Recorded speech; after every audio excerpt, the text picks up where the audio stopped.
ಬೆಂಗಳೂರಿನಲ್ಲಿ ಸಂಜೆಯಿಂದ ಧಾರಾಕಾರ ಮಳೆ ಸುರಿತಾ ಇದೆ. ನಿರಂತರವಾಗಿ ಸುರಿದಂತ ಮಳೆಗೆ ರಾಜಧಾನಿ ಬೆಂಗಳೂರು ತತ್ತರ. ನದಿಗಳಂತಾಗಿರೋ ರಸ್ತೆಗಳೆಲ್ಲವೂ ಕೂಡ ಮರಗಳು ಧರೆಗುರುಳಿದ್ದಾವೆ. ಬಿರುಗಾಳಿ ಮಳೆಗೆ ಬರೋಬ್ಬರಿ 118 ಮರಗಳು ಇಲ್ಲಿಯವರೆಗೆ ಧರೆಗುರುಳಿದ್ದಾವೆ ಅನ್ನೋದು ಗೊತ್ತಾಗ್ತಾ ಇದೆ. ಹಾಗಾಗಿ ಸಂಚಾರಕ್ಕೆ ಅಸ್ತವ್ಯಸ್ತ ಸಮಸ್ಯೆಯಾಗಿದೆ. ಮೆಟ್ರೋ ಟ್ರ್ಯಾಕ್, ಅಂಗಡಿ, ಕಾರಿನ ಮೇಲೆ ಬಿದ್ದಂತ ಮರಗಳು ಮುಂಗಾರಿನ ಮಳೆ ಅಬ್ಬರಕ್ಕೆ ರಾಜಧಾನಿ ಜನ ತತ್ತರಿಸಿ ಹೋಗಿದ್ದಾರೆ. ಸಂಚಾರಕ್ಕೂ ಸಮಸ್ಯೆಯಾಗಿದೆ. ಮೆಟ್ರೋ ಮೂಲಕವಾಗಿರಬಹುದು ಅಥವಾ ರಸ್ತೆ ಮಾರ್ಗವಾಗಿ ಯಾರೂ ಕೂಡ ಮನೆಯನ್ನು ತಲುಪೋದಕ್ಕೆ ಸಾಧ್ಯವಾಗ್ತಾ ಇಲ್ಲ. ಅಲ್ಲಲ್ಲಿ ಅಷ್ಟೊಂದು ಸಮಸ್ಯೆಗಳಾಗಿದ್ದಾವೆ. ನೋಡ್ತಾ ಇದ್ದೀರಾ ದೃಶ್ಯದಲ್ಲಿ, ಬೇರೆ ಬೇರೆ ಭಾಗದಲ್ಲಿ, ಬೆಂಗಳೂರಿನ ಬೇರೆ ಬೇರೆ ಭಾಗಗಳಲ್ಲಿ ಒಟ್ಟು 118 ಮರಗಳು ಬಿರುಗಾಳಿ ಮಳೆಗೆ ಧರೆಗುರುಳಿದ್ದಾವೆ. ಸಾಕಷ್ಟು ವಾಹನಗಳಿಗೆ ಹಾನಿಯಾಗಿದೆ. ಬೈಕ್ಗಳು, ಕಾರ್ ಎಲ್ಲೆಲ್ಲಿ ಪಾರ್ಕಿಂಗ್ ಮಾಡಿರ್ತಾರಲ್ಲ, ಜಖಮ್ ಆಗ್ಬಿಟ್ಟಿದೆ ಮರ ಬಿದ್ದಿರುವಂತ ರಭಸಕ್ಕೆ. ಇನ್ನೊಂದಷ್ಟು ಕಡೆಗಳಲ್ಲಿ ಆ ಬೈಕ್ಗಳು ಸ್ಟಾರ್ಟ್ ಆಗುತ್ತೋ ಇಲ್ವೋ ಅಂತ ಸಮಸ್ಯೆ. ಸಂಪೂರ್ಣವಾಗಿ ವಾಹನಗಳೇ ಮುಳುಗಡೆಯಾಗ್ಬಿಟ್ಟಿದೆ. ರಸ್ತೆಗಳು ಕೆರೆಗಳಂತಾಗಿದೆ. ಪ್ರತಿ ದೃಶ್ಯವನ್ನು ನೀವು ನೋಡ್ತಾ ಇದ್ದೀರಾ, ಎಷ್ಟರ ಮಟ್ಟಿಗೆ ನೀರು ತುಂಬಿಕೊಂಡಿದೆ ರಸ್ತೆಗಳಲ್ಲಿ ಅಂತ. ಯಾವ ವರ್ಷನೂ ಕೂಡ ಮಳೆ ಬಂದ್ರೆ ಬೆಂಗಳೂರಿನ ಪರಿಸ್ಥಿತಿ ಏನು ಭಿನ್ನವಾಗಿ ಕಾಣೋದಿಲ್ಲ. ಪ್ರತಿ ಬಾರಿ ಮಳೆ ಬಂದಾಗ ಇಂಥ ಸಮಸ್ಯೆಗಳನ್ನ ಬೆಂಗಳೂರು ಎದುರಿಸ್ತಾನೆ ಇರುತ್ತೆ.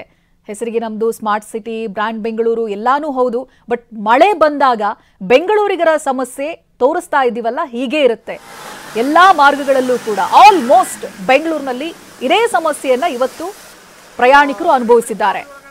ನೋಡಿ, ಒಂದಷ್ಟು ನೀರು ಅರ್ಧಕ್ಕರ್ಧ ಕಾರನ್ನ ಮುಳುಗಿಸ್ಬಿಟ್ಟಿದೆ. ಮುಂದೆ ಹೋಗೋದಾ, ಹಿಂದಕ್ಕೆ ಬರ್ಬೇಕಾ ಏನು ಗೊತ್ತಾಗ್ತಾ ಇಲ್ಲ ಡ್ರೈವರ್ಗಳಿಗೆ. ಅಷ್ಟರ ಮಟ್ಟಿಗೆ ಸಮಸ್ಯೆ ಆಗ್ತಾ ಇದೆ ಬೆಂಗಳೂರಿನಲ್ಲಿ. ಇನ್ನು ಅಂಡರ್ ಪಾಸ್ ನಲ್ಲಿ ತುಂಬಿದಂತ ನೀರಲ್ಲಿ ಬಸ್ ಮುಳುಗಡೆಯಾಗಿದೆ.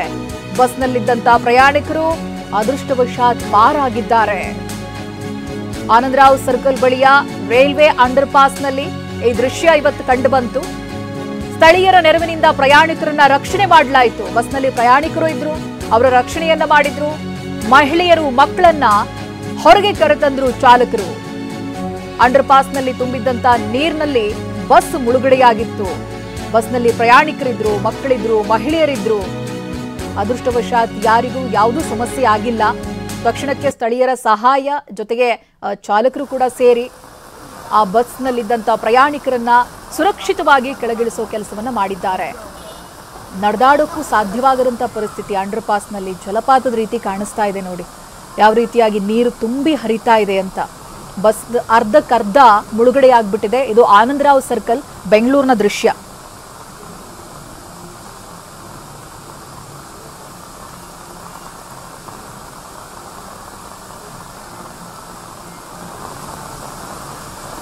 ನೋಡಿ, ಬೆಂಗಳೂರಿನ ಅವಾಂತರಗಳ ಬಗ್ಗೆ, ಸ್ಪೆಷಲಿ ಆನಂದರಾವ್ ಸರ್ಕಲ್ ನಲ್ಲಿ ಏನಾಯ್ತು ಅನ್ನೋದರ ಪ್ರತ್ಯಕ್ಷ ವರದಿಯನ್ನ ಪ್ರತಿನಿಧಿ ಶಿವಪ್ರಸಾದ್ ನಡೆಸಿದ್ದಾರೆ. ನೋಡೋಣ ಬನ್ನಿ.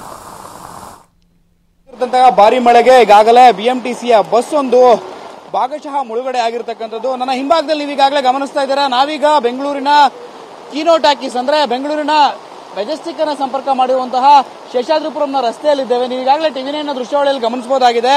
ನನ್ನ ಮುಂಭಾಗದಲ್ಲಿ ಕೀನೋ ಟಾಕೀಸ್ನ ಮುಂಭಾಗದಲ್ಲಿರ್ತಕ್ಕಂಥ ಈ ಒಂದು ಅಂಡರ್ ಪಾಸ್ ನಲ್ಲಿ ಜಲಾವೃತವಾಗಿರ್ತಕ್ಕಂಥದ್ದು. ಕಳೆದ 4-5 ವರ್ಷಗಳಿಂದಲೂ ಕೂಡ ಈ ಒಂದು ಜಂಕ್ಷನ್ ಏನಿದೆ, ಈ ಒಂದು ಅಂಡರ್ ಪಾಸ್ ನ ಕೆಳಭಾಗದಲ್ಲಿ ಸಾಮಾನ್ಯವಾಗಿ ಮಳೆ ನೀರು ಸಾಮಾನ್ಯವಾಗಿರ್ತಕ್ಕಂಥದ್ದು. ಹಲವು ಬಾರಿ ಬಿಬಿಎಂಪಿ ಕ್ರಮಗಳನ್ನು ಕೈಗೊಂಡಿದ್ರು ಕೂಡ ಇದುವರೆಗೂ ಕೂಡ ಇಲ್ಲಿ ಲೊಕೇಟ್ ಆಗ್ತಕ್ಕಂತಹ ಮಳೆ ನೀರನ್ನ ಬೇರೆ ಕಡೆಗೆ ಸಾಗಿಸುವ ಮಾರ್ಗಕ್ಕೆ ಸಂಬಂಧಪಟ್ಟಂತೆ ಯಾವುದೇ ರೀತಿಯ ಸಂಬಂಧಪಟ್ಟಂತೆ ಕಾಮಗಾರಿಗಳನ್ನು ನಡೆಸದೇ ಇರತಕ್ಕಂಥದ್ದು. ಈ ಹಿನ್ನೆಲೆಯಲ್ಲಿ ಹೆಚ್ಚಿನ ಪ್ರಮಾಣದಲ್ಲಿ ಮಳೆ ಬಂದಂತಹ ಸಂದರ್ಭದಲ್ಲಿ ಈ ಒಂದು ಅಂಡರ್ ಪಾಸ್ ಸಂಪೂರ್ಣವಾಗಿ ಜಲಾವೃತವಾಗಿರ್ತಕ್ಕಂಥದ್ದು. ಈಗಾಗಲೇ ಟಿವಿ9 ದೃಶ್ಯಾವಳಿಯಲ್ಲಿ ಗಮನಿಸ್ತಾ ಇದ್ದೀರಾ. ಬಿಎಂಟಿಸಿ ಬಸ್ ಮಧ್ಯದಲ್ಲೇ, ಅಂದ್ರೆ ಅಂಡರ್ ಪಾಸ್ ನ ಮಧ್ಯದಲ್ಲೇ ಮಳೆ ನೀರಿನಿಂದ ಜಲಾವೃತವಾಗಿ ಸಿಲುಕಿರ್ತಕ್ಕಂಥದ್ದು. ಒಳಭಾಗದಲ್ಲಿರ್ತಕ್ಕಂಥ ಪ್ಯಾಸೆಂಜರ್ಗಳನ್ನ ಸುರಕ್ಷಿತವಾಗಿ ಮತ್ತೊಂದು ಬದಿಗೆ ತೆಗೆದುಕೊಂಡು ಹೋಗುವಂತ ಕೆಲಸವನ್ನ ಇಲ್ಲಿರ್ತಕ್ಕಂಥ ಬಸ್ನ ಚಾಲಕರು ಹಾಗೂ ಕಂಡಕ್ಟರ್ ಮಾಡಿರ್ತಕ್ಕಂಥದ್ದು. ಈಗಾಗಲೇ ಭಾಗಶಃ ಬಸ್ ಜಲಾವೃತವಾಗಿದೆ. ಹಿಂದಕ್ಕೂ ಕೂಡ ತೆರಳಲಾಗದೆ, ಮುಂದಕ್ಕೂ ಕೂಡ ತೆರಳಲಾಗದೆ ನಿಂತಲ್ಲೇ ನಿಂತಿರ್ತಕ್ಕಂಥ ಬಿಎಂಟಿಸಿ ಬಸ್ ಕೀನೋ ಟಾಕೀಸ್ ನ ಸಮೀಪದಲ್ಲೇ ಇರತಕ್ಕಂಥ ಅಂಡರ್ ಪಾಸ್ ನಲ್ಲಿ ಜಲಾವೃತವಾಗಿರ್ತಕ್ಕಂಥದ್ದು. ಬೆಂಗಳೂರಿನಲ್ಲಿ ಭಾರಿ ಮಳೆ ಆದಂತಹ ಸಂದರ್ಭದಲ್ಲಿ ಈ ಒಂದು ಕೀನೋ ಟಾಕೀಸ್ ನ ಮುಂಭಾಗದ ರಸ್ತೆಯಲ್ಲಿರ್ತಕ್ಕಂಥ ಈ ಒಂದು ಅಂಡರ್ ಪಾಸ್ ಜಲಾವೃತವಾಗಿರ್ತಕ್ಕಂಥದ್ದು. ಅದೃಷ್ಟವಶಾತ್ ಯಾವುದೇ ರೀತಿಯ ಹಾನಿ ಆಗಿಲ್ಲ. ಪ್ಯಾಸೆಂಜರ್ಗಳೇನೋ ಬಿಎಂಟಿಸಿ ಬಸ್ನಲ್ಲಿದ್ರು ಅವರೆಲ್ಲರೂ ಕೂಡ ಸುರಕ್ಷಿತವಾಗಿ ಮತ್ತೊಂದು ಬದಿಗೆ ಅವರೆಲ್ಲರೂ ಕೂಡ ಸುರಕ್ಷಿತವಾಗಿ ಕರ್ಕೊಂಡು ಹೋಗಿರ್ತಕ್ಕಂಥದ್ದು.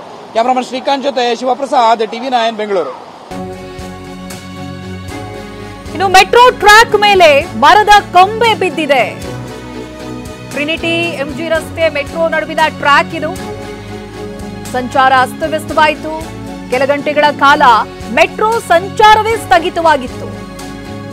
ಇಂದಿರಾನಗರದಿಂದ ವೈಟ್ಫೀಲ್ಡ್ ನಡುವಿನ ಮೆಟ್ರೋ ಸಂಚಾರ ಸ್ಥಗಿತವಾಗಿತ್ತು. ಮರದ ಕೊಂಬೆ ತೆರವಿನ ಬಳಿಕ ಮತ್ತೆ ಮೆಟ್ರೋ ಸಂಚಾರ ಆರಂಭ ಆಗಿದೆ. ಮೆಟ್ರೋ ಟ್ರ್ಯಾಕ್ ಮೇಲೇನೆ ಮರದ ಕೊಂಬೆ ಬಿದ್ದು ಸಮಸ್ಯೆಯಾಗಿತ್ತು. ಮೆಟ್ರೋದಲ್ಲಿ ಪ್ರಯಾಣಿಸುವಂತ ಪ್ರಯಾಣಿಕರು ವಾಪಸ್ ಹೋಗುವಂತ ಪರಿಸ್ಥಿತಿ ಇತ್ತು. ಇದೀಗ ಮರದ ತೆರವಿನ ಕೆಲಸ ಆಗಿದೆ. ಈಗ ಸಂಚಾರ ಮತ್ತೆ ಆರಂಭ ಆಗಿದೆ ಅನ್ನೋದು ಗೊತ್ತಾಗ್ತಾ ಇದೆ. ಟ್ರಿನಿಟಿ MG ರಸ್ತೆ ಮೆಟ್ರೋ ನಿಲ್ದಾಣದ ನಡುವೆ ಟ್ರ್ಯಾಕ್ ಮೇಲೆ ಮರ ಬಿದ್ದಿರುವಂತ ದೃಶ್ಯಗಳನ್ನ ನೀವು ನೋಡ್ತಾ ಇದ್ದೀರಾ. ಪ್ರತಿ ಬಾರಿ ಮಳೆಗೂ ಮುಂಚೆ, ಮಳೆ ಆರಂಭ ಆಗೋದಕ್ಕೂ ಮುಂಚೆ ಹೇಳ್ತಾ ಇರ್ತಾರೆ, ನಾವು ರೆಡಿ ಆಗಿದ್ದೀವಿ, ಎಲ್ಲಾ ರೀತಿಯಲ್ಲೂ ಕೂಡ ತಯಾರಿಯಾಗಿದೆ, ಒಣಗಿರುವಂತ ಮರದ ಕೊಂಬೆಗಳು ಇವೆಲ್ಲವನ್ನೂ ಕೂಡ ತೆರವುಗೊಳಿಸಿದ್ದಾಯ್ತು, ಏನ್ ಸಮಸ್ಯೆ ಆಗೋದಿಲ್ಲ ಅಂತ. ಬಟ್ ಮಳೆ ಆರಂಭ ಆಗಿ ಕೇವಲ ಒಂದೇ ದಿನ, ಇದು ಮೊದಲ ಮಳೆ. ಸಂಜೆಯಿಂದ ಸುರಿದಂತ ಮಳೆಗೆ ಯಾವ ರೀತಿಯಾಗಿ ಅವಾಂತರ ಸೃಷ್ಟಿಯಾಗಿದೆ ಅಂತ ನೋಡ್ತಾ ಇದ್ದೀವಿ ನೀವು. ಇವಾಗ ಇದನ್ನ ತೆರವುಗೊಳಿಸಿ ಸಂಚಾರ ಸುಗಮ ಆಗಿದೆ. ನೋಡ್ತಾ ಇದ್ದೀರಾ ಎಲ್ಲೆಲ್ಲಿ ಯಾವ್ಯಾವ ರೀತಿಯಾದಂತಹ ಸಮಸ್ಯೆಗಳಾಗ್ತಾ ಇದೆ ಅನ್ನೋದಾಗಿ. ಬೆಂಗಳೂರಿನ ದೃಶ್ಯಗಳಿವೆಲ್ಲವೂ ಕೂಡ